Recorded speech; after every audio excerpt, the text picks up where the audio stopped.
नमस्कार।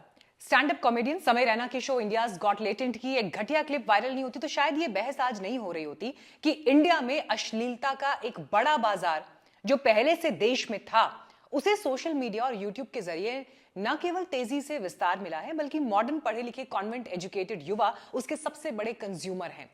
एक जमाने में पॉर्न और अश्लील कंटेंट को दबे छिपे देखा जाता था, लेकिन अब इस कंटेंट के यूजर्स बकायदा सब्सक्रिप्शन लेकर कंटेंट देख रहे हैं और समय रैना जैसे यूट्यूबर्स इस बाजार को भुनाते हुए खुद एक प्रोडक्ट में बदल चुके हैं, जो बाजार में शर्म का चोला उतारकर खड़े हो गए हैं, नंगई पर उतर आए हैं और कह रहे हैं कि जी हमें देखो, हमें खरीदो। हम हर वो वाहियात हरकत करने को तैयार हैं जो आप कई बार सोच भी नहीं सकते या अपनी गंदी फैंटेसी में भी नहीं सोच पाते होंगे, हम वो करके दिखा देंगे आपको। आप अश्लील कंटेंट के चाहने वाले सब्सक्रिप्शन लेकर ऐसा कंटेंट देख रहे हैं, यकीन मानिए, और इसीलिए समय रैना जैसे यूट्यूबर्स गंदे से गंदा होना चाहते हैं ताकि वो अपने दर्शक वर्ग को वो कंटेंट मुहैया करा सकें जिससे उनकी इच्छा पूरी हो। ये कंटेंट पूरी तरह अनफिल्टर्ड होता है और ऐसा कंटेंट मुहैया कराकर समय रैना जैसे कंटेंट क्रिएटर्स करोड़ों रुपए पीट रहे हैं। Just because of memberships, I am in profit. मैं अश्लीलता के बाजार में कुकुर मुत्तों की तरह उगती आई नई दुकानों पर बात करूंगी आगे, लेकिन उससे पहले थोड़ी बात समय रैना और रणवीर इलाहाबादिया के ताजा हालात पर। समय के शो में रणवीर के भद्दे कमेंट पर 2 दिन से हंगामा मचा है। उनकी मुश्किलें कम होने का नाम नहीं ले रही। अब मामला पार्लियामेंट्री कमेटी तक उठ गया और मैं बार बार कह रही हूं कि देखिए, रणवीर के साथ ये हो गया क्योंकि रणवीर एक अलग तरह की इमेज सार्वजनिक जीवन में गढ़ चुके थे, पॉपुलैरिटी कमा चुके थे। वरना समय तो न जाने कब से ही करते आ रहे हैं ना। विवादास्पद शो हटा दिया गया है यूट्यूब से, पुलिस कभी भी अरेस्ट कर सकती है। रणवीर के घर के बाहर पुलिस खड़ी है, असम से लेकर मुंबई तक मामले दर्ज हैं, कई जगह पुतले फूके जा रहे हैं। यानी समय रैना जिस कंट्रोवर्सी को अभी तक अपनी ताकत समझते थे, अब उन्हें समझ आ रहा होगा कि कंट्रोवर्सी आखिर बला क्या है। से हो सकता है कंट्रोवर्सी, पर मुझे रॉ रखना है भाई। हालांकि सच यही है कि समय रैना के शो में भद्दे और अश्लील कमेंट की वजह से कंट्रोवर्सी कोई पहली बार नहीं हुई है। भद्दी और अश्लील बातें और कंट्रोवर्सी उनके शो का यूएसपी है। जिन लोगों ने ये शो पहले देखा है या इसके क्लिप्स देखे हैं, उन्हें ये बात मालूम है कि घटिया और अश्लील जो कंटेंट है वो इस बार वाहियात से वाहियात हो चला है। ऐसी भाषा की सुनने वाला क्या, जो वहां बैठा है वो भी शर्मा जाए, कानों से धुआं निकल जाए। लेकिन यही घटिया बात चलेगी क्योंकि यही विवाद तो इन शो की पॉपुलैरिटी बढ़ा रहे हैं ना। हाल में एक एपिसोड में कॉमेडियन जेसी नबाम ने कहा, अरुणाचल प्रदेश के लोग डॉग मीट खाते हैं, यहां तक कि मेरे कुछ दोस्त पालतू जानवरों को भी खा जाते हैं। और इसके बाद सोशल मीडिया पर विवाद खड़ा हो गया। नतीजतन 31 जनवरी 2025 को जेसी के खिलाफ अरुणाचल प्रदेश के ईटानगर में एफआईआर दर्ज हुई।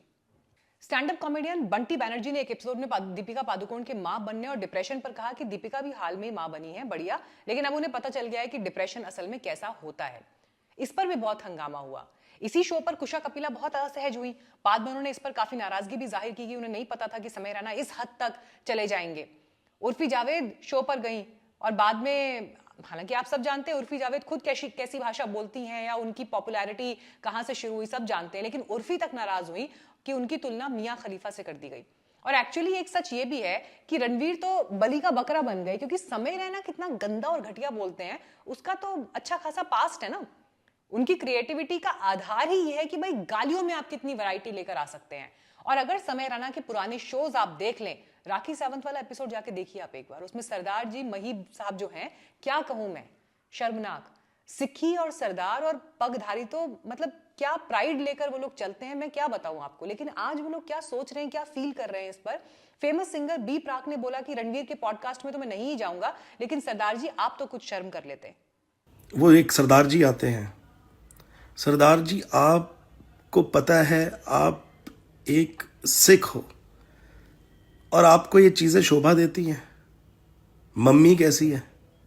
दरअसल ऐसे विवादों की लंबी लिस्ट है, लेकिन विवादों के बावजूद शो की पॉपुलैरिटी बढ़ती चली गई। तो इसका मतलब क्या है? इसका मतलब यह है कि अश्लीलता का अपना बड़ा बाजार है जिसके यूजर्स तेजी से बढ़ रहे हैं। उन्हें ऐसा कंटेंट चाहिए और इसीलिए वो सब्सक्रिप्शन लेकर ऐसा कंटेंट देख रहे हैं।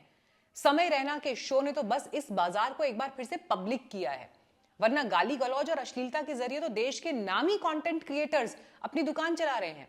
लेकिन आज समाज को इस पर बात करनी होगी कि भाई ये चीज नॉर्मलाइज नहीं हो सकती है। समय रैना खुद बताते हैं कि वो इस कंटेंट से हर महीने कितना पैसा कमाते हैं और यही हाल बाकी यूट्यूबर्स का भी है, जिनमें से कई सब्सक्रिप्शन बेस्ड चैनल चलाते हैं तो कई फ्री कंटेंट परोसते हैं और उनके व्यूज से पैसा कमाते हैं। और इसके अलावा जब व्यूज आते हैं और वो ये दावा करते हैं कि नई पीढ़ी उन्हें जमकर देख रही है, तो उस युवा वर्ग को अपने साथ लाने के मकसद से कई ब्रांड्स भी इनके साथ आ जाते हैं। मतलब मैं आज तक शॉक्ड हूं कि अमिताभ बच्चन के साथ कैसे समय रैना स्क्रीन पे शेयर कर सकते हैं। क्या किसी ने अमिताभ बच्चन को नहीं बताया समय रैना का पास्ट? रणवीर इलाहाबादिया के भद्दे कमेंट के बाद जो बहस देश में चल रही है, मुझे ऐसा लगता है उसके बाद अब बात रणवीर पर नहीं होनी चाहिए बल्कि इंपॉर्टेंट सवालों पर होनी चाहिए। और पहला सवाल ये कि क्या दोषी सिर्फ रणवीर है, समय रैना जैसे यूट्यूबर्स हैं, या दोषी वो पब्लिक भी है जो ऐसे कंटेंट की नियमित ग्राहक है? और हजारों लोग तो सब्सक्रिप्शन मॉडल पर ये कंटेंट देख रहे हैं, यानी उन्हें ऐसा कंटेंट चाहिए, उनको देखना है। ये यहां नहीं दिखाएंगे तो कहीं और जाके ढूंढेंगे। यानी डिमांड एंड सप्लाई का गेम है। दूसरा, क्या भारतीय समाज इतना बदल गया है कि नई पीढ़ी अब खुद को रिबेल साबित करने के लिए अश्लीलता के अंधे बाजार में फैंटेसी खोज रही है? क्योंकि सच यही है कि एक जमाने में लड़का लड़की के आपस में बात करने, लव मैरिज की बात करने तक पे परिवारों में हंगामे बवाल हो जाते थे। आज भी हो रहे होंगे कुछ जगहों पर तो। लेकिन आधुनिक होते समाज ने बच्चों को कई तरह की छूट दी, लेकिन बच्चों को वो छूट नाकाफी लगती है। और जिस तरह एक जमाने में विद्रोह का झंडा बुलंद किए हुए हिप्पी मूवमेंट शुरू हुआ था ना, जिसमें बगावत का प्रतीक था नशा, तो आज के नए हिप्पी कुछ इसी तरह की बगावत कर रहे हैं, जहां पर माँ बाप के सेक्स संबंधों पर टिप्पणियां हो रही हैं और लोग हंस रहे हैं, मजे ले रहे हैं। और बात सिर्फ रणवीर की नहीं है। अपूर्वा मखीजा ने वजाइना को लेकर कमेंट किए। उन्हें क्या आप मॉडर्न सोच का प्रतीक मानेंगे? मतलब आप मॉडर्न कपड़े पहन के आ जाएं, तिरछे मिर्चे बाल बना के आ जाएं, कुछ मेकअप करके आ जाएं और आपकी भाषा ये हो तो आप मॉडर्न हैं? कि आप कितने खुलकर गाली दे सकते हैं? भले आपको गुस्सा आए, लेकिन रणवीर को क्या उस वक्त गुस्सा आया? नहीं आया ना। वहां मौजूद जो बाकी लोग थे, क्या उन्हें गुस्सा आया? किसी को नहीं आया, ऑडियंस को नहीं आया, हंस रहे थे सब लोग। यानी एक बात साफ है कि इस फूहड़पन का भी बाजार है और इसके लिए कस्टमर्स हैं बकायदा, और गालियों के इस संवाद को नॉर्मलाइज कर दिया गया है। और तीसरा सवाल यह है कि क्या कानून इस बार अपना काम करेगा? ये हंगामा भी एक बुलबुला है। और चौथा बड़ा सवाल यह है कि एक समाज के तौर पर हम फेल हो रहे हैं, जहां बच्चे एक तरफ तनाव को हैंडल कर पाने में नाकाम हैं। कई सर्वे रिपोर्ट्स कह रही हैं कि जिन्हें हम जेनजी कहते हैं, वो इन दिनों कॉर्पोरेट वर्ल्ड में काम नहीं कर पा रहे। क्यों नहीं कर पा रहे? क्योंकि तनाव हैंडल नहीं होता इनसे।